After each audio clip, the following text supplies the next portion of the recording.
Hit TV అభిమాన ప్రేక్షకులకు స్వాగతం. నేను మీ నాగేంద్ర కుమార్. ఇప్పుడే యష్ యాక్ట్ చేసిన గీతా మోహన్ దాస్ డైరెక్ట్ చేసిన KVN productions and Yash combined production toxic cinema చూసి ఆ అభిప్రాయాలు మీతో పంచుకోవడం కోసం వచ్చాను. టోటల్గా ప్రొడక్షన్ వాల్యూస్ అయితే ఎక్స్ట్రాడనరీ, స్కై లెవెల్. అమ్మాయిలకి అందమే అసలైన సింగారం.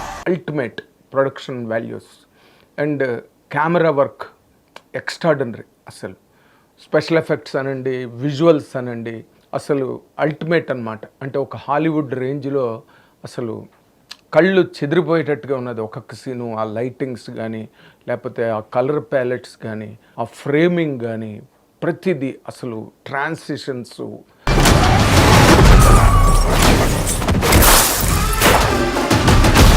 సీన్ ట్రాన్సిషన్స్ కానీ అసలు అంటే మనం ఒక ఇండియన్ ఫిల్మ్ చూస్తున్నామా, హాలీవుడ్ ఫిల్మ్ చూస్తున్నామా అనే ఒక రేంజ్ ఇంపాక్ట్ని థియేటర్లో నిజంగా స్టన్నింగ్ ఎక్స్పీరియన్స్ అనమాట. సినిమా చూస్తున్నంతసేపు 3 గంటల 15 నిమిషాలు అయినా అసలు అంటే visual Splendor, visual festival.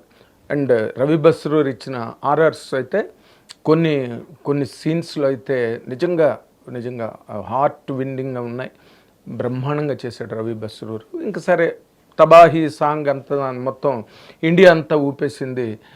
Kiara Advani heart postures, heart expressions అవన్నీ కూడా ఇండియా మొత్తాన్ని ఊపేసిన సంగతి అందరికన్నా ఎక్కువగా కుర్రకారికి, పైలాపచేసిలో ఉన్న యూత్కి అందరికీ బాగా కనెక్ట్ అయిపోయి దాని మీద కేజీఎఫ్ 2 తర్వాత చాలా కాలం గ్యాప్ తర్వాత ఎంతమందో, అంటే కేజీఎఫ్ 2 సాధించిన విజయం, సెన్సేషనల్ విక్టరీతో ఎంతమంది ఇండియాలో చాలామంది స్క్రిప్ట్లు పట్టుకుని పెద్ద ప్రొడక్షన్ ఆఫీసర్స్, పెద్ద డైరెక్టర్లు కూడా యష్ని అప్రోచ్ అయ్యారు. కానీ యష్ రిజెక్ట్ చేసి తను టాక్సిక్ సినిమా మీద గీతా మోహన్ దాస్ డైరెక్షన్లో చేయడానికి, అండ్ స్క్రిప్ట్ కూడా యష్ మొత్తం Geetha Mohan Das and Yash both of them వాళ్ళిద్దరూ కలిపి చేసిన కథ ఇది. అంటే చాలా అంటే వేరే నెక్స్ట్ లెవెల్ సినిమా ఇవ్వాలి మనం కేజీఎఫ్ 2 తర్వాత. హై ఎక్స్పెక్టేషన్స్ ఉన్నాయి కేజీఎఫ్ తర్వాత యష్ సినిమా అంటే న్యాచురల్గా. ఎందుకంటే అంత పెద్ద హిట్ అయినప్పుడు 100% దాని లెవెల్కి రీచ్ అవ్వడానికి, దాన్ని అధిగమించడానికే ఎవరైనా ప్రయత్నం చేస్తారు. ఆ ప్రయత్నంలో భాగంగానే ఈ టాక్సిక్ అనే ప్రాజెక్టు బయటకు వచ్చింది. చాలాసార్లు రిలీజ్ డేట్లు మారినాయి అండ్ చాలా గందరగోళం జరిగింది. మొత్తానికి ఏదైనప్పటికీ కూడా ఇవాళ సినిమా మొత్తం పాన్ ఇండియా లెవెల్లో రిలీజ్ అయ్యి ఒక కమోషన్ క్రియేట్ చేసింది రిలీజ్ ముందే. అసలు టికెట్లు, ప్రీ రిలీజ్ బుకింగ్ అవన్నీ అయితే కూడా అసలు ఎలాంటి కమోషన్ అంటే ఇండియా మొత్తం కూడా టాక్సిక్ గురించి వాళ్ళు మాట్లాడుకున్న చాలా wide range of expectations, highest sky rocketing expectations, అంబరాలందిన అంచనాలంటే రాస్తుంటారు కదా మనకి. అలాంటి ఒక వాతావరణంలో టాక్సిక్ రిలీజ్ అయింది. అండ్ నో మ్యాటర్ 3 గంటల నిమిషాలు సినిమాలు, 3 గంటల 16 చిల్లర నిమిషాలు బాగా అలవాటు పడిపోయారు. మనందరం కూడా అలవాటు పడ్డాం సినిమాకి. కాకపోతే ఈ సినిమాలో ఉన్న బేసిక్ స్ట్రక్చర్ ఏంటంటే, అసలు బిగినింగ్ నుంచి మనం కొంతసేపు ఎవడొస్తున్నాడో, ఎవడు వెళ్ళిపోతున్నాడో, ఆ వచ్చిన వాడు ఎవడో, ఎందుకు వచ్చాడో, ప్రతివాడు వస్తుంటాడు, పిస్టల్ పేలుస్తుంటాడు, గన్స్ పేలుతూ ఉంటాయి, బాంబులు పేలుతుంటాయి, పెద్ద మంటలు వస్తుంటాయి, బ్లడ్ షెడ్, రక్తపాతం, ప్రతి సీను రక్తసిక్తం. ఎందుకు వాడిని ఎవడు ఎందుకు చంపుతున్నాడో దానికి రీజను డైరెక్ట్గా మనకి రిలేట్ అయ్యే ఒక రీజన్ కానీ, ఒక ఎక్స్ప్లెనేషన్ కానీ లేకుండా కనిపించిన వాడిని కనిపించినట్టుగా చేతిలో ఏ మారణాయుధం ఉంటే ఆ మారణాయుధంతో చంపేయడమే లక్ష్యంగా అసలు కొంతసేపు సినిమా అలా ట్రావెల్ అవుతూ ఉంటుంది.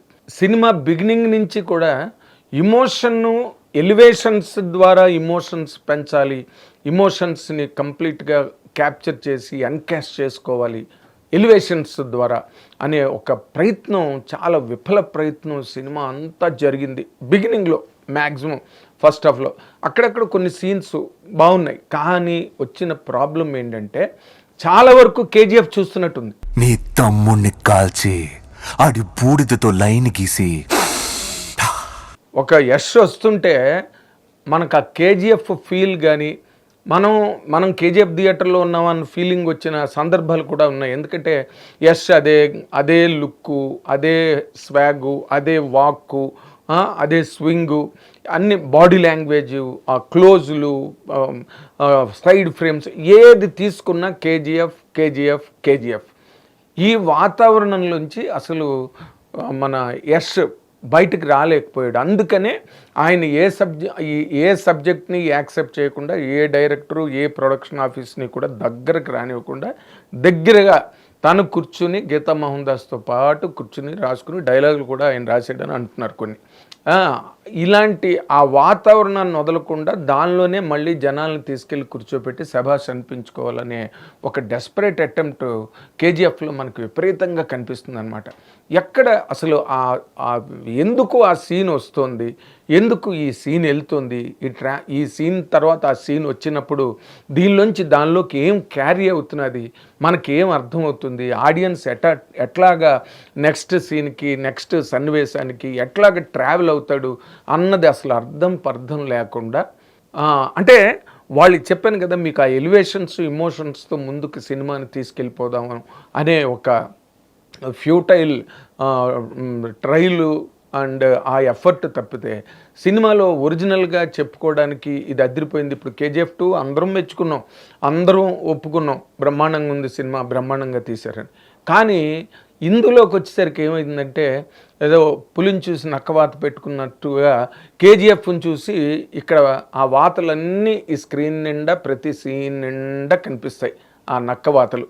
కానీ ఎక్కడ ఒరిజినల్ ఇంపాక్టు, ఒరిజినల్గా ఒక సీన్ ఇంపాక్టు, ఎఫెక్టు కేవలం ఆ లైటింగ్లు, ఫ్రేమింగ్లు, కెమెరా వర్కులు తప్పితే ఒరిజినల్గా soul of the cinema, soul of the scene ఇది, అరే ఈ సీన్లో మళ్ళీ బండించారు ఈ కంటెంటు అనే ఒక్క పాయింట్ ఎక్కడ మీకు అందదు సినిమా మొత్తం మీద.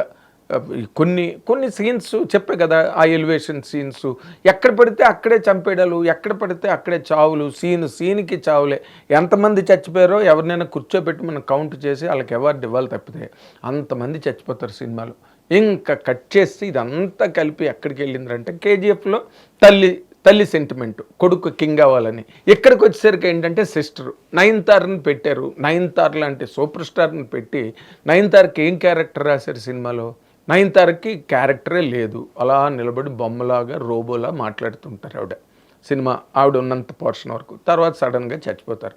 తర్వాత కియారా అద్వానీ వచ్చిన తర్వాత బిగినింగ్ అంతా కూడా కొంచెం ఆ మంటలు స్క్రీన్ వెనకాతల ఎలాగైతే ఫైర్ వర్క్స్ ఎట్లా లేస్తూ ఉంటాయో అలాగే ఆవిడ కూడా ఒక ఫైర్ వర్క్ లాగా స్క్రీన్ మీద ఆ సాంగ్, తబాహీ సాంగ్ వరకు ఉపయోగపడేది. తర్వాత మళ్ళీ ఒక సెంటిమెంట్లోకి వెళ్ళి ఆవిడ మదర్ అవ్వడం, యష్తో అసోసియేషన్లో ఒక చైల్డ్కి మదర్ అవ్వడం, ఇంకా అక్కడి నుంచి మళ్ళీ ఇంకో క్యారెక్టర్ రావడం, ఆ క్యారెక్టర్తో మళ్ళీ ఈ యష్ క్యారెక్టరు, మళ్ళీ రాయ్ ఆ క్యారెక్టర్ మళ్ళీ లవ్లో పడడం, మళ్ళీ ఆవిడ తల్లి అవ్వడం, ఆ తల్లికి మళ్ళీ ఇంకో కొడుకు పుట్టడం, ఈ మొదటి క్యారెక్టరు కియారా అద్వానీకి పుట్టిన కొడుకు, మళ్ళీ ఇంకో రెండో కొడుకు, ఈ ఇద్దరు కొడుకుల మధ్య ఇంకా నాన్నకి ప్రేమతో కాదు నాన్నకి పగతో సినిమా స్టార్ట్ అవుతుంది మళ్ళీ సెకండ్ హాఫ్కి వచ్చేసరికి. అంటే తండ్రికి దూరమైన ఒక కొడుకు దగ్గరున్న కొడుకుని కాపాడుకోవాలనుకున్న తండ్రి, ఈ ఇద్దరి మధ్య ఒక ట్రయాంగిల్ ఫైట్ అన్నమాట.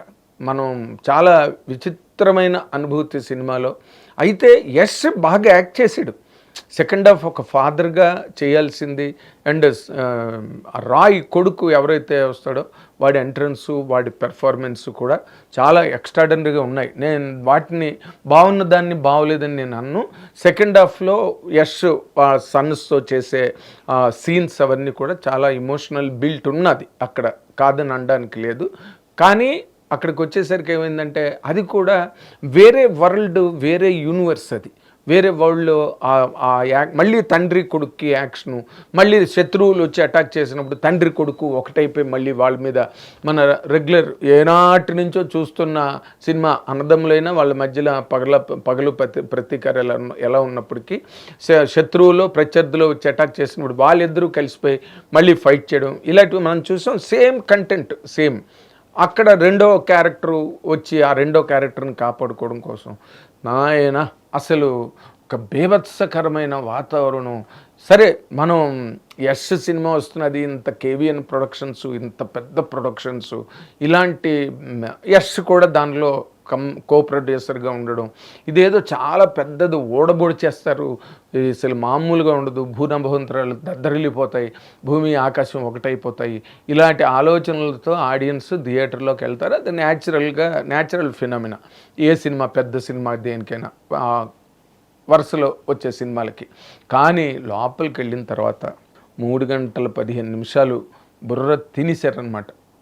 అసలు ఎందుకు వెళ్తుందో ఆ సినిమా, ఎక్కడికి వెళ్తుందో కూడా తెలియకుండా, అది కూడా ఒక రకంగా గ్రేట్నెస్ అనిపించింది నాకు. ఎలాగ అసలు ఆ కథ రాసుకున్నారు, 3 గంటల 15 నిమిషాలు అలాంటి కథను ఆ విధంగా తీసేసి, ఆ విధంగా ఎక్కడ ఒకసారి కూడా అనిపించలేదు అరే మనం we are resting on our own laurels, మన గొప్పతనం మీద, మన గత వైభవం మీద మనం ఆధారపడిపోయి మళ్ళీ తీస్తున్నాం ఈ సినిమా అని. ఎందుకంటే ఇన్ని కోట్లు, 500 కోట్లు ఎంతో అయిందంటున్నారు, ఇన్ని 100 కోట్లు పెట్టి సినిమా తీసేటప్పుడు ఇలాంటి ఒక డెస్పరేట్ ఫిల్ము, ఒక రెప్యుటేషను ఇలాంటి మనం చేస్తున్నప్పుడు ఇది ఇండస్ట్రీకి, సినిమా ఇండస్ట్రీకి, ఆడియన్స్ ఇండస్ట్రీకి, ట్రేడ్కి ఎంత బలమైన దెబ్బ తగులుతుంది దీనివల్ల అని ఆలోచించుకోకుండా ఇలాంటి పాచికలు పారడం అన్నది చాలా చాలా ఆలోచించాల్సిన విషయం. ఎవరైనా సరే ఇలాంటి డెస్పరేట్ అటెంప్ట్స్ చేయకూడదు. ఎందుకంటే ఇట్స్ ఆల్ మనీ, 500 crores. ఎన్ని వందల మంది కొత్త డైరెక్టర్లు వస్తారు బయటికి ఆ బడ్జెట్తో. ఎలాంటి సినిమాలు, చిన్న చినిమాలు అసలు అద్దరుగొట్టి బ్రహ్మాండంగా ఆడేస్తున్నాయి. నిన్న ఇరుముడి ఎంత ఖర్చు అయింది దానికి, అసలు అది కలెక్ట్ చేస్తున్న కలెక్షన్ ఏంటి? ఇలాంటివి ఒక్క ఏదో యష్ గురించి అని మాట్లాడట్లేదు నేను. ఎనీ లాంగ్వేజ్ ఇండస్ట్రీలో any production office, any hero production office అంటే ఇప్పుడు కేవీఎన్ నమ్ముతారు, ఎందుకంటే యష్ ఈజ్ ఆల్సో కంబైనింగ్. యష్కు ఒక ప్రూవెన్ రికార్డు ఉంది కాబట్టి యష్ ఆలోచననే ఫాలో అవుదాం, సక్సెస్నే కదా ఫాలో అవుతారు ఎవరైనా అన్నప్పుడు, ప్రొడక్షన్ హౌస్కి కానీ ఒక ప్రొడ్యూసర్గా వచ్చి ఇన్వెస్ట్మెంట్ పెట్టే అలాంటి వాళ్ళు they want to follow the foot steps of a successful hero. అక్కడ చూసుకోవాల్సింది యష్ ఈ కథను మనం చెప్తున్నప్పుడు ఇది ఎంతవరకు ఇంపాక్ట్ఫుల్గా ఉంది, కొత్తగా ఉంది, రెప్యుటేషన్ లేకుండా కొత్త ప్రపంచంలోకి ఎలాగెళ్ళాలి అనే ఆలోచన, ఒక విచక్షణ, ఒక జడ్జిమెంట్ చేసేటప్పుడు లేకుండా చూపించింది పాడిందే పాటరా పాసిపళ్ళ దాసరా అన్నట్టుగా చూపించి దానికి అన్ని 100 కోట్లు దాని మీద పోసి, ఇదంతా బూడిదలో పోసిన పన్నీరు కదా. ఇప్పుడు ఈ రోజున ఏంటి ఆ సినిమా అని గనక బయటకు వచ్చి అడిగితే ఎవరు మాట్లాడలేని పరిస్థితి, విపరీతంగా ట్రోల్ అవుతుంది సినిమా ఆల్రెడీ. కాబట్టి ఈ సినిమా నిజంగా what a heavy experience, hell of it. కొన్ని పాటలు యష్ బాగా యాక్ట్ చేశాడు, రేపు నేషనల్ అవార్డ్స్కి స్టాండ్ అయినా ఆశ్చర్యం లేదు. ఎందుకంటే తన పెర్ఫార్మెన్స్ వరకు సెకండ్ హాఫ్, ఎందుకంటే ఒక ఫాదర్గా తన తాలూకు ఇమోషన్స్ కానీ, ఒక ఫాదర్కి ఉండే ప్రాబ్లమ్ని వదిలిపెట్టిన కొడుకు మళ్ళీ తిరిగి వచ్చి తండ్రి మీదే యుద్ధం ప్రకటించి తండ్రినే ఎరగదీసేసే చెత్తకొడేసే ఒక కొడుకు రావడం, ఆల్రెడీ ఇంకో రెండో కొడుకు ఉండే ఆ కొడుకుని ఈ కొడుకు చేతిలోంచి కాపాడుకోవడం కోసం అని చెప్పి తండ్రి పడే బాధ, అవన్నీ ఓకే, దట్స్ ఆల్ గుడ్, నేను బ్యాడ్ అని నేను అన్ను. But it all finally ended up as a big fiasco, big catastrophe. అసలు ఇలాంటి సినిమాలు వచ్చినప్పుడు నిజంగా మళ్ళీ టికెట్ రేట్లు విపరీతంగా పెంచి ఇండియా అంతా పిచ్చెక్కిపోయింది ఈ సినిమా గురించి. ఫైనల్గా ఏమైందయ్యా అంటే అది తుస్సుమంది అనమాట. ఇది బికాస్ ఆఫ్ ఇట్స్ కంటెంట్లో ఏమి లేనప్పుడు ఎన్ని 100 కోట్లు పెట్టినా ఉపయోగం లేదు అనేదానికి ఈ రోజున టాక్సిక్ ఒక పెర్మనెంట్ ఎగ్జాంపుల్గా ఇండియన్ సినిమా హిస్టరీలోనే ఒక మాన్యుమెంట్గా నిలబడుతుంది అనమాట. Thank you very much. Hit TV app, ఇందులో short news, live news, entertainment shows, movies, digital magazines తో పాటు మీ జిల్లా వార్తలను కూడా ఫ్రీగా చూడొచ్చు. ఇంకెందుకు ఆలస్యం, వెంటనే హిట్ టీవీ యాప్ ని డౌన్లోడ్ చేసుకుని ఫ్రీగా ఎంటర్టైన్మెంట్ పొందండి. Hit TV app, hit TV app, please download hit TV app. Hit TV యాప్ని ఫ్రీగా డౌన్లోడ్ చేసుకొని ఎంజాయ్ చేయండి. మీకు నచ్చిన ఎంటర్టైన్మెంట్ కోసం హిట్ టీవీ యాప్ ని ఫ్రీగా డౌన్లోడ్ చేసుకుని ఎంజాయ్ చేయండి. హిట్ టీవీ యాప్ని డౌన్లోడ్ చేసుకుని ఆస్వాదించండి, ఆశీర్వదించండి. ఇంతమంది సెలబ్రిటీలు హిట్ టీవీ యాప్ ని డౌన్లోడ్ చేసుకోండి అని చెప్తున్నారంటే ఎంత మంచి యాప్ ఆలోచించండి. అమెరికా అమెరికా అమెరికా అమెరికాలో చదవాలనుకునే వాళ్ళకి విశ్వసనీయమైన పేరు మన శౌర్య consultancy. UK Law 1 Year Masters. UK Law 1 Year Masters. 2 years work permit up to 5 years visa. Contact Saurya Consultancy. Contact 89851 89851.